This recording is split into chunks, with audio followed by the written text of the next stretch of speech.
Duas coisas que você precisa saber para se livrar da síndrome do impostor: autoconhecimento e conhecimento do alvo. Érica, você tratou aqui de um ponto que trava muita gente, que são as crenças limitantes. O engraçado da questão das crenças é que é sempre muito óbvio para quem está de fora, né? Mas para quem passou por aquela realidade, é mais difícil porque envolve o emocional da pessoa. A gente tem muito conteúdo na internet falando sobre quebrar suas crenças, sobre você se superar, e eu sei que tem gente que já está até cansada de tudo isso. Mas esse é um conteúdo que eu vejo que ele não pode perder o impacto, ele precisa transformar a vida das pessoas. As pessoas não podem se cansar de ouvir a verdade porque elas foram decepcionadas por alguém que às vezes prometeu uma mudança, vendeu algo que não transforma ninguém.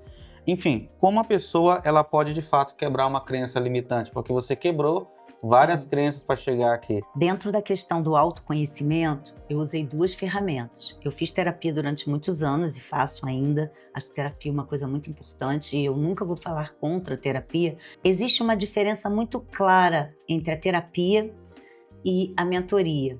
E eu vou chegar a esse ponto. Então, duas coisas que eu acho que servem para o autoconhecimento são fundamentais para você quebrar crenças limitantes: terapia e mentoria. Qual a diferença entre elas? A terapia trabalha as suas feridas do passado e ela faz com que você revisite o seu passado e tente se curar do seu passado, revisitando ele. O problema é que muitas pessoas, elas vão para o passado e elas não saem de lá. E nós não nascemos com retrovisor. Nós não podemos passar a vida com os dois pés no passado. O passado é importante para a gente entender de onde a gente veio e para onde a gente quer ir. Mas quem não sabe para onde vai, qualquer lugar tá bom.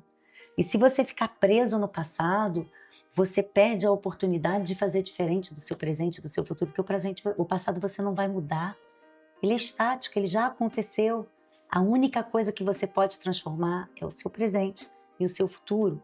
São os únicos momentos da vida sobre os quais você tem algum poder. Então o passado ele precisa ser compreendido, mas ele precisa ser deixado lá, no passado. É lá que ele tem que ficar. A mentoria ela faz um trabalho diferente com você. A mentoria te dá logo um mapa das estrelas de muitas pontas e fala para você fazer um gráfico e dar pontuação para cada área da sua vida. Você olha de forma bem objetiva para o que não está funcionando para você, quais são as razões para isso não funcionar e como você faz para andar daqui para frente. Você já identificou, então agora você vai transformar. Quando você faz essa estrela de muitas pontas e você percebe o que está desorganizado, você consegue ordenar os pilares da sua vida e aí você consegue avançar. Por isso eu hoje sou a maior defensora de mentoria, porque ela faz com que você faça um movimento do presente para o futuro. É um movimento dinâmico, é um movimento exponencialmente de crescimento. E isso faz toda a diferença na forma como o resultado vai chegar para você e na velocidade.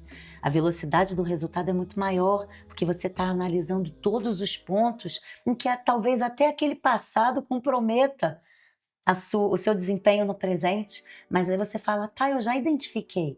Esse passado, ele impactou isso aqui, isso aqui, isso aqui, a minha síndrome do impostor atrapalhou isso, isso, isso, mas eu preciso criar estratégias claras para eu combater isso daqui para frente, para eu mudar as pontas dessa estrela, fazer com que todas estejam alinhadas daqui para frente.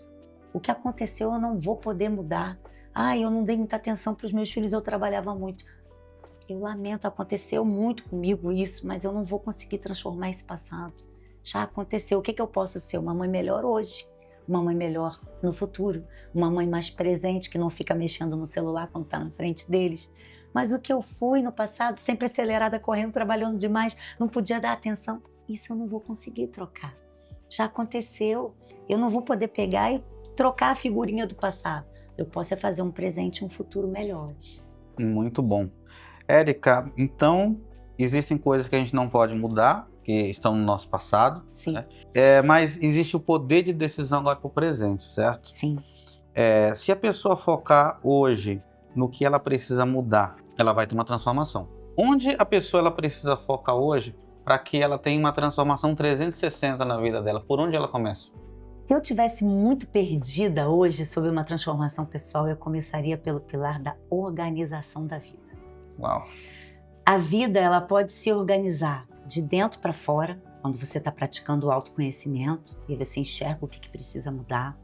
Mas se você ainda estiver andando numa névoa, se você estiver no escuro, numa neblina muito grande, eu organizaria a vida primeiro de fora para dentro. Eu adoro a virtude da ordem. São pilares básicos, assim. Comece a arrumar sua cama todo dia. Comece a acordar todo dia no mesmo horário. Comece a treinar todo dia.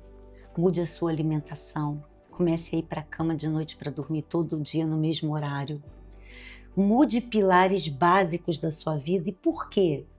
Porque quando essas coisas estiverem funcionando ajustadinhas, isso vai te dar potência. Você vai falar, uau, eu consegui emagrecer com essa dieta, eu consegui melhorar meu corpo com esse treino, eu tô acordando mais disposta porque eu tô dormindo mais cedo, eu parei de beber. Através das transformações externas da sua vida, você vai quebrando a sua síndrome do impostor, porque você vai ver que há coisas que você está fazendo com disciplina e constância que estão acontecendo. Aí a gente migra para os pilares internos, tá? Dentro de você. O que dentro das suas emoções ou dos seus comportamentos, por exemplo, eu era uma pessoa muito raivosa, muito colérica. E uma coisa que nos últimos anos eu me doutrinei para transformar foi essa minha impaciência, essa minha raiva. Porque quando eu ficava muito agitado ou as coisas não saíam como eu queria, eu explodia. E isso era um estrago na vida de quem estava ao meu redor. Então, a partir do momento que eu estava com a vida, com os pilares da vida externa organizados, isso me deu potência para entender que eu tinha disciplina para prestar atenção no meu comportamento, nas minhas reações e mudar essas atitudes de raiva, de impulsividade, de inconstância no comportamento. E hoje eu sou uma pessoa muito mais equilibrada no meu dia a dia. Mas eu primeiro transformei por fora, porque isso era uma coisa difícil para mim de mudar, para depois eu ter a potência de acreditar que eu era capaz de transformar o lado de dentro. Você tocou em 2 pontos que são muito importantes, que é a pessoa se tornar, e ela às vezes ela confunde o que ela se tornou com a identidade dela, né? Tem gente que fala assim, eu sou assim, não, eu nasci assim. E na verdade a pessoa ela se tornou algo por conta do que ela foi moldada, né? Como é que a gente desconstrói isso? Como é que a pessoa ela consegue enxergar a verdadeira identidade dela se diante dela está só quem ela se tornou? Ela não tem clareza em nada, ela está perdida na identidade dela. O que essa pessoa precisa fazer para enxergar a real identidade dela por trás de todas essas camadas de dores? A gente só consegue enxergar a nossa real identidade quando a gente se autorresponsabiliza pelos nossos comportamentos. A primeira forma de você ter acesso a quem você realmente é, você vai precisar parar de vitimizar-se o tempo todo e parar de culpar os outros pelas coisas que você faz. Ah, mas eu explodo porque fulano age assim comigo. Ah, mas eu sou impaciente porque no trabalho ninguém me entende. Não, você explode porque você não se controla. Não, você é impaciente porque você quer tudo no seu tempo.